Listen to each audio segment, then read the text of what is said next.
warahmatullahi wabarakatuh. Selamat pagi. Selamat datang di podcast perdana bersama saya, Niko Anfirki Fajar Faullah, salah satu siswa dari SMP Negeri 4 Waru, Sidoarjo. Oke, saya harap teman-teman atau siapapun yang lagi melihat podcast kali ini, semoga selalu dalam keadaan sehat walafiat tanpa kurang suatu apapun. Podcast perdana kita kali ini sangatlah spesial karena kali ini kita kedatangan narasumber yang sangat menginspirasi banyak orang. Narasumber kita kali ini yakni Bapak Budianto, sarjana psikologi. Perlu diketahui bahwa beliau adalah salah satu tokoh guru yang menurut saya sangat-sangat menginspirasi banyak orang. Baik bagaimana beliau menyampaikan di dalam kelas maupun cerita dalam perjalanan karir beliau. Langsung saja nih kita sapa beliaunya. Assalamualaikum Bapak Budianto. Waalaikumsalam warahmatullahi wabarakatuh, Mas. Bagaimana nih Pak kabarnya pagi hari ini? Sangat baik dan luar biasa. Luar biasa sekali nih Pak. Ngomong-ngomong juga nih kan udara Sidoarjo ini lagi panas-panasnya nih Pak. Apakah hal tersebut menghambat untuk semangat untuk kita melakukan podcast kali ini atau malah menambah semangat nih Pak? Insya Allah panasnya Sidoarjo akan menambah semangat dengan banyaknya keringat yang keluar. Masya Allah. Dan tentunya juga buat kalian yang sedang menyaksikan podcast kali ini untuk selalu semangat nih dimanapun kalian berada gitu ya. Oke, jadi podcast kali ini kita akan membawakan salah satu tema yang menurut saya sungguh-sungguh menarik nih Pak.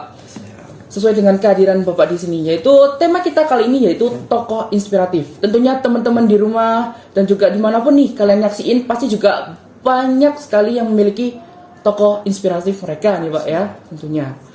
Baik, bisa kita mulai nih Pak podcastnya? Oke, lanjutkan Mas. Jadi begini Pak, menurut saya usia seperti saya nih Pak di masa remaja itu kan pasti nih memiliki target atau tujuan. Nah, mereka dalam mencapai suatu target nih pasti dibutuhkan untuk selalu produktif atau fokus nih. Tapi terkadang remaja seperti saya nih Pak, apalagi kalau misal dikasih tugas nih pasti nunda-nunda mulu, kayak besok aja deh, ada teman nanti nyontek aja. Nah itu pasti membuat untuk mencapai target itu menjadi sangat lama ataupun menjadi terhambat gitu nih Pak. Nah mungkin Bapak nih punya sedikit tips ataupun trik supaya remaja seperti saya ataupun teman-teman yang lagi nonton nih bisa untuk fokus produktif gitu loh Pak, untuk selalu fokus kepada tujuan kita gitu. Oke, siap. Langsung saya jawab ya. Boleh nih Pak, Oke, silakan. Siap. Oke, ini luar biasa, pertanyaan yang sangat-sangat dibutuhkan oleh banyak generasi muda sekarang. Bahwasanya untuk mencapai sukses itu memerlukan apa sih yang harus kita lakukan. Jadi pada dasarnya Mas Niko, untuk meraih sukses itu adalah dibutuhkan yang pertama itu adalah niat. Niat ya Pak? Iya, betul. Artinya niat itu dari mana? Dari dalam diri sendiri. Artinya begini Mas Niko, ketika kita sudah punya niat, maka seharusnya tidak ada hal apapun yang bisa mengalahkan itu. Ketika kita sudah memulai dari diri sendiri, maka halangan-halangan yang datang baik dari luar ataupun dari siapapun itu tidak akan bisa menghalangi, karena niat kita adalah merupakan satu kata kunci untuk kita bisa meraih sukses. Wah, betul banget nih. Jadi kalau sudah dari diri kita sendiri nih udah niat mau nyelesain pekerjaan itu, pasti nggak akan ada kata malas ya Pak. Siap. Kuncinya itu di utama kita itu ada di niat. Oh ya nih Pak, pastikan banyak nih kayak godaan-godaan atau rintangan-rintangan nih Pak buat dalam mencapai suatu hal itu kan pasti banyak sekali hambatan. Nah, Bapak sendiri tuh pasti juga pernah kan untuk menghadapi sebuah rintangan. Nah, cara Bapak buat menghadapi rintangan tersebut nih untuk mencapai target tersebut atau tujuan nih gimana nih Pak? Boleh di-share untuk mungkin tipsnya? Siap. Oke Mas, jadi untuk kehidupan itu seiring dan selalu sejalan dengan masalah, itu pasti. Setiap kehidupan, setiap kita akan menghadapi satu tingkat kemajuan, pasti akan mengalami ujian dan ujian lagi. Artinya ketika kita sudah meyakini bahwa ujian itu berjalan seiringan dengan kehidupan, maka yang paling penting bahwa kita yakin bahwa segala sesuatu itu sudah diskenario oleh Tuhan Yang Maha Esa. Nah, ketika kita sudah yakin bahwa segala sesuatu sudah diskenario, maka masalah-masalah ini adalah satu bentuk ujian yang harus kita lalui agar kita punya kemampuan yang lebih, dan kita juga ketika naik kelas itu elegan gitu nggih. Jadi kita bisa elegan dengan ujian. Bayangkan sekarang Mas Niko, ketika kita lulus SD pasti ada ujiannya, betul? SMP ada ujiannya, Pasti, Pak. SMA juga pun sama. Kira-kira ujiannya sama nggak itu Mas Niko? Untuk itu sih pasti berbeda, Pak, karena juga di setiap tingkatan pasti ujiannya pasti bakal lebih berat sih, Pak. Siap. Itulah kehidupan. Artinya ketika kita pengen naik kelas, berarti kita harus bersiap menghadapi ujian itu. Maka yang paling penting adalah bagaimana kita menyiapkan diri kita untuk selalu yakin bahwa saya bisa menghadapi ujian itu. Seperti itu. Betul banget nih, Pak. Dan juga nih, Pak, pasti kan untuk menghadapi rintangan tersebut, betul nih kata Bapak, semua itu pasti berasal dari niat. Kalau kita udah niat juga pasti kan semua target atau apapun itu pasti bakal tercapai. Dan juga dalam menghadapi rintangan juga kita tuh harus siap untuk menghadapi rintangan tersebut. Dan juga nih, Pak, kan kita pasti penonton juga yang di rumah atau bahkan dimanapun yang lagi nyaksiin podcast kali ini pasti pernah nih mengalami suatu kegagalan nih. Nah, dalam mencapai sebuah cita-cita atau tujuan nih, Pak, apakah sebuah kegagalan itu adalah hal yang normal, atau dalam mencapai tujuan itu kita tuh harus berhasil nih? Yang dimana kan banyak orang yang bilang kalau berhasil itu berarti kita udah sukses. Apakah itu tolak ukurnya atau bagaimana, Pak? Ada pepatah mengatakan begini, kegagalan adalah keberhasilan yang tertunda. Artinya apa Mas Niko? Artinya ketika kita mau melakukan segala sesuatu, itu pasti akan ada resiko. Entah itu resiko gagal atau resiko kita harus mengulang dari awal ataupun beralih pada satu hal lain, gitu ya. Nah, artinya usaha tidak akan mengkhianati hasil.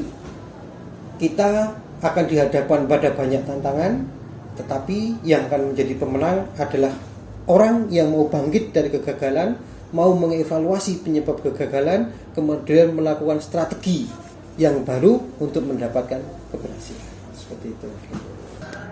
Oh iya nih, Pak. Dan juga kan pasti dalam Bapak mencapai titik sekarang, pasti punya nih tokoh inspiratif yang menginspirasi Bapak. Nah, itu kalau boleh di-spill nih, Pak, apakah ada, karena kalau saya lihat dari tadi penjelasan Bapak, dari bagaimana Bapak menyampaikan itu, wah keren nih. Pasti itu diinspirasi oleh salah satu orang nih, Pak. Boleh disebutkan, Pak?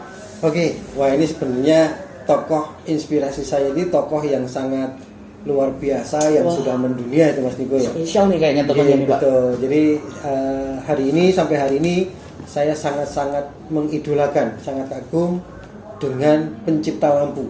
Pencipta lampu. Oke, yaitu Thomas Alva Edison. Gitu Kalau ya. boleh tahu kenapa itu, Pak? Oke, siap. Kenapa saya mengidolakan Thomas Alva Edison? Kalau kita baca sejarahnya dia, dari mana bisa mendapatkan lampu atau menghasilkan lampu melalui percobaan berkali-kali, hampir 1000 kurang 2 kali kalau nggak salah gitu ya. Artinya di situ akan banyak perjuangan. Kita bisa melihat betapa gigihnya, gitu ya, betapa gigihnya beliau dalam mendapatkan atau menghasilkan suatu karya yang pada prosesnya banyak orang yang mencibir mungkin. Banyak orang yang nggak percaya, bahkan banyak orang yang mengejek akan itu. Tapi ketika dia konsisten pada tujuannya, dia yakin akan sukses, maka terciptanya lampu yang sekarang sangat-sangat berguna dan sangat membantu kaum umat manusia di Jawa Timur. Seperti itu, Mas. Keren banget nih idola dari Bapak nih.